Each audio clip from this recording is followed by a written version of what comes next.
kita sudah berada di akhir tahun anggaran ya. Artinya kita sudah harus menihilkan UP yang ada di bendahara.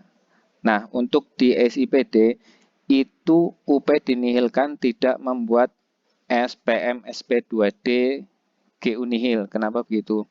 Karena di SIPD TBP itu sudah menjadi realisasi.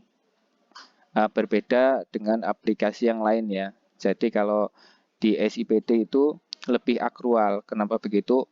Karena ketika kita melakukan pembayaran itu sudah dicatat sebagai realisasi ya. Kita terima prestasi, kemudian realisasi juga sudah tercatat ya. Berbeda dengan aplikasi yang lain. Ketika kita melakukan pembayaran GU itu masih bentuknya tagihan yang masih harus dibayar atau beban yang masih harus dibayar. Nanti diakuin sebagai realisasinya saat SP2D GU. Jadi secara akrual untuk SIPD itu selangkah lebih maju ya. Oke, karena TBP sudah dicatat sebagai realisasi, maka TBP-nya malah yang diposting untuk dicatat di LRA. Tapi SP2DGU-nya tidak dicatat di LRA. Ya karena tadi ya, karena TBP sudah diakui sebagai realisasi. Nah ini pengaruhnya apa? Pengaruhnya untuk di akhir tahun anggaran itu tidak akan ada atau tidak ditemui SP2D nihil. Sebagai gantinya, karena nggak ada SPM SP2D nihil, maka UP di SIPD ditutup dengan STS, dengan setorannya. Baik itu sisa dari UP yang nggak habis, maupun yang habis juga tetap harus dibuatkan STS, walaupun nilainya 0. Alurnya kira-kira seperti ini. BPP mengembalikan uang persediaan ke BP, baik tunai maupun non tunai. Dari BPP dikembalikan dulu ke BP.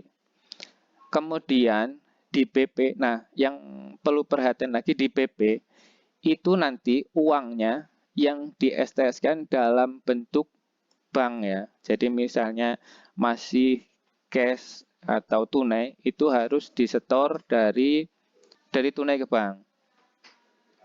Ya, jadi posisinya harus di bank. Untuk dari BPP ke BP tadi mutasinya bisa secara tunai maupun non tunai. Tapi dari BP itu harus transaksinya sudah di buku bank. Artinya yang di buku tunai juga harus di setor ke buku bank.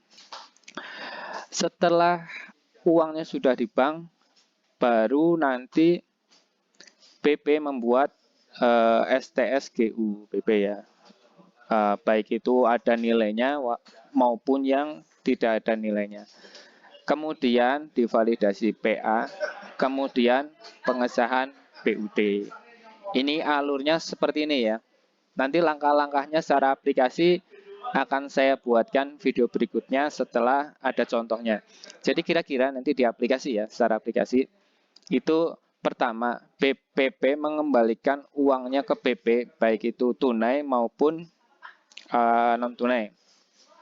Setelah itu BPP membuat LPJ seperti biasa, LPJ BP, kemudian PPK, kemudian KPA, kemudian LPJ-nya ditarik ke BP, digabungkan dengan LPJ BP, kemudian PPK, kemudian PA ya. Kenapa harus sampai di PA? Karena jurnal di LRA itu baru bisa di-approve setelah TBP divalidasi PA. Jadi seperti biasa, seperti mau bikin GU biasa ya, tapi tidak dibuat SPP-nya. Cukup sampai LPJ validasi PA aja di situ. Kemudian secara uang tadi, secara PKU, uang yang ada di PPP dikembalikan ke BP, baik itu tunai maupun non tunai, kan ada menunya ya. Setelah itu dari BP uang yang berada di non tunai dikembalikan dulu ke tunai, seperti itu. Setelah itu dari BP membuat STS, kemudian validasi PA, kemudian pengesahan BUD. Nanti secara aplikasi alurnya seperti itu. Oke, sekian dulu ya. Nanti lanjut ke video berikutnya. Apabila nanti ada koreksi, silahkan tulis di kolom komentar. Terima kasih.